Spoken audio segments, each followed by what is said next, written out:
I was born in Tehran, and I had the privilege of being old enough, around 8, to experience the 1979 revolution, which basically made me be a prisoner of hope forever, because I witnessed something that many progressive and leftist people theorize about and dream about, the notion of a revolution of the people happening. My father was part of the Tudeh party before the 1953 coup, in fact, since he was 16. And he was imprisoned in the 1953 coup, and it felt like something was interrupted, not just in the national framework, but also in my own family narrative of that notion of social justice moving forward. And so when the 1979 revolution happened, it was as if it was the continuation of something that had happened even before I was born. And so when the revolution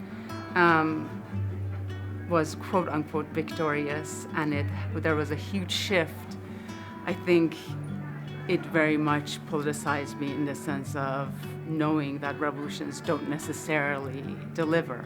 I came from a very urban space in Tehran to Roanoke, Virginia. I was the only foreigner, quote unquote, in my middle school, and people, like kids, used to literally stand and point and name me names because I was too brown and my nose was too big and I was too hairy, and like all those things that I'm sure many Iranians shared with me as children, going into white spaces. And so instead I spent my time reading Furugh Farrokhzad and reading like Hafez and reading and having a Persian to English dictionary.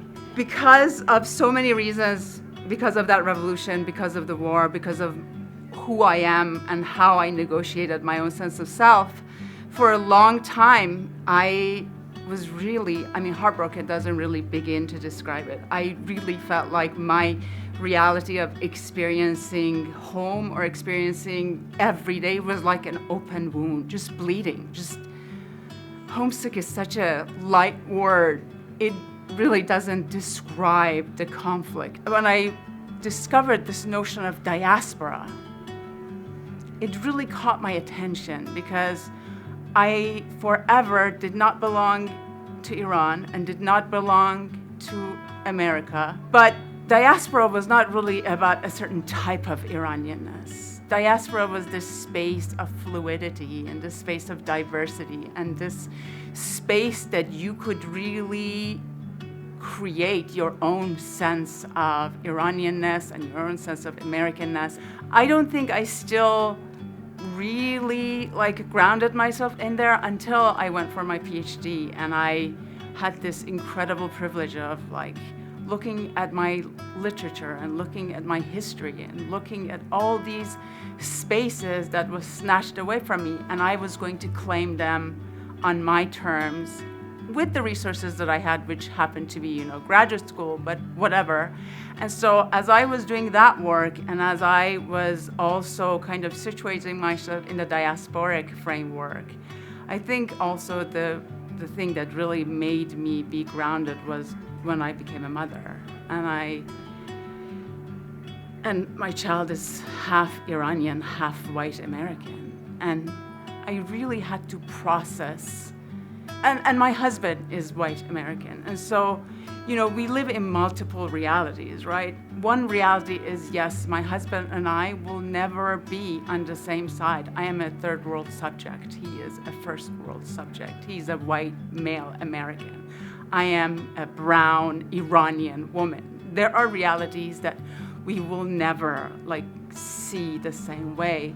Yet at the same time, there's this larger framework of resolving those conflicts in our private spaces, making peace with the other and creating bridges in those intimate spaces. And I feel like as a brown woman, I hold him accountable in his privileges, and he holds my anger accountable, so that we can create a transformative reality for our daughter. And so I had to really process a lot of my anger, a lot of my own diasporic, brown, third world subjecthood, because of them as well. So there were multiple factors that really contributed to me now sitting here telling you that I am really at peace with like being here, still homesick and heartbroken in many ways, but now I can carry it in a much more productive and useful way.